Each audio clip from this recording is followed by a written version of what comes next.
So the process we're using for the baiting will be these lanyards will be tied on internal fences or on logs and things within paddocks in bush areas, around salt areas and creeks. So they're tied on the fence. We have a meat bait which is attached. This is poked through the meat bait, twisted through here. Further identifications with a piece of flagging tape on the which is on the fence as well, within a couple of metres so that we can find it. Signs, so on every entry that we can find into the property, or as notified by the landowners, we'll put a particular sign on there.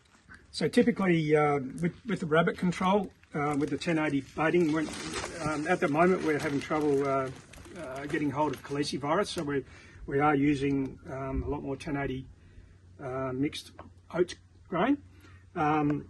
What we will do, we'll put one of these on the ground, which is a little cover, which covers in case there's excess moisture, as in rain and things like that, but also to keep birds and other animals away from it. They can't get their noses inside it, especially sheep or anything like that, if there happens to be, but we'll generally avoid them areas altogether.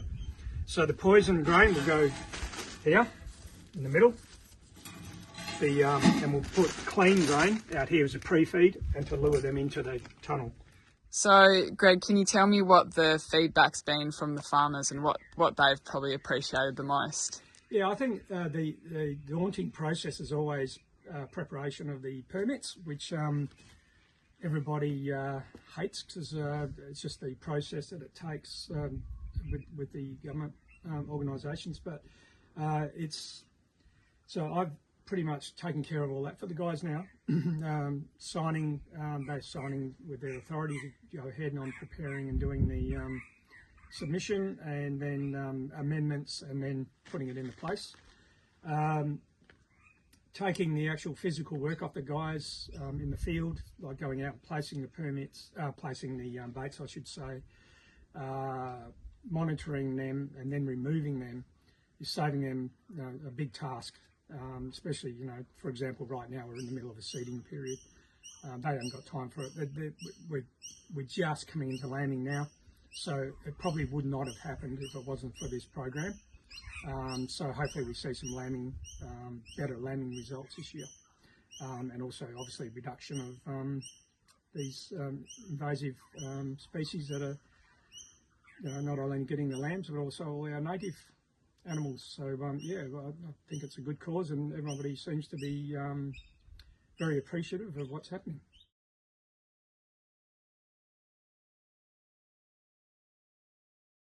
It was too easy.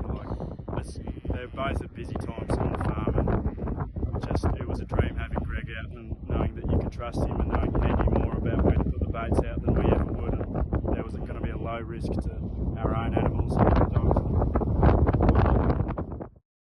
So we were pretty busy with seeding, and Kaz approached me with the funding, which was half funded by NSPNR and FBG's project. So it only costed us $365.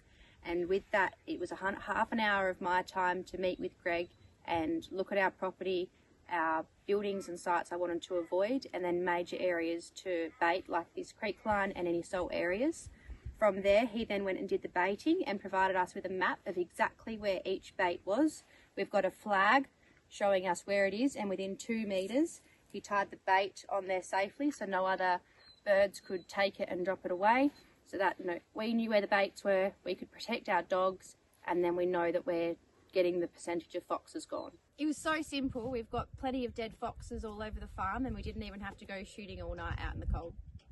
We got 67% of our baits picked up by foxes, so we were pretty happy with that, and we look forward to future baiting programs.